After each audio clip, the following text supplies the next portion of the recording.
Niyanig ng malakas na lindol ang Sarangani at iba pang probinsya sa Mindanao. Kaya ang ilang estudyanteng inabutan ng pagyanig sa eskwelahan, hindi naiwasang magpanik at himatayin.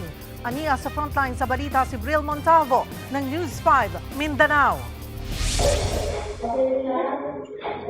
Sa pulsa CCTV ang malakas na pagyanig sa isang paaralan na ito sa Glan Sarangani kaninang tanghali. Maya-maya pa nagsitakbuhan na sa labas ng faculty room ang mga guro. My God, malakas na naman! Wala dyan! Dito! Banda dito! Sa bayan naman ng Kiamba, nagsitakbuhan din palabas ng classrooms ang mga estudyante. Meron pa po! Okay! Tripod tayo! Ayon sa uploader ng video, matinding trauma ang inabot ng mga bata at teachers sa lakas ng pagyanig. Mabuti na lang daw marunong mag-duck, hold and cover ang mga bata at nakatakbo agad sa open space. Pero sa South Cotabato, nahimatay na ang ilang high school student matapos magpanik dahil sa lakas ng lindol. Agad namang nabigyan ng paunang lunas ang mga mag-aaral. Sa Alabel, Sarangani, nagtakbuhan din ang mga residenteng ito mula sa isang covered gym sa Barangay Datal. Maging ang mga benepisyaryong ito na dumalo lang sa orientation ng programang tupad ng DOLE, nagulangtang at agad ding lumikas kasunod ng malakas na pagyanig.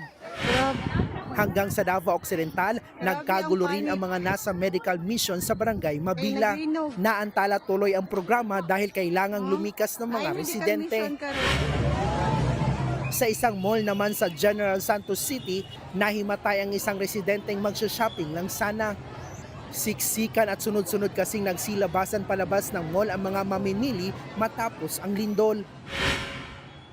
Sa Davao City naman, nagsilabasan din sa mga opisina ang ilang empleyado ng gobyerno. Pati ang mga customer na nag-a-avail ng serbisyo na perwisyo dahil sa pagyanig.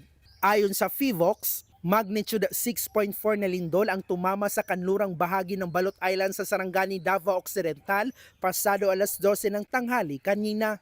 May lalim itong 13 kilometro at tectonic ang origin. Hanggang intensity 5 ang naramdaman sa Glan Sarangani. Habang intensity 4 naman sa Kiamba, Malungon, Alabel, pati sa Jansan at Pulumulok sa South Cotabato. Katunayan, sabi ng FIVOX sa panayam ng Business World, aftershock lang ang lindol na ito sa magnitude 7.8 na lindol na tumama sa Sarangani noong Hunyo.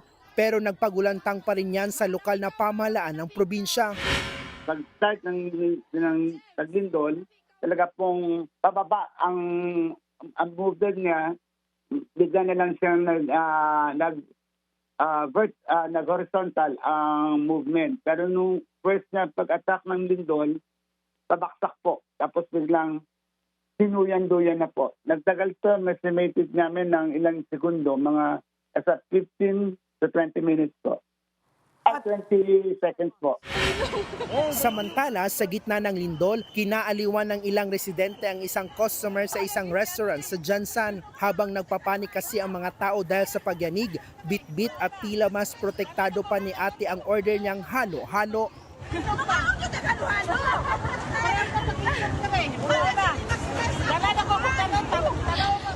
Nagbabalita mula sa frontline, Bril Montalvo, News 5, Mindanao.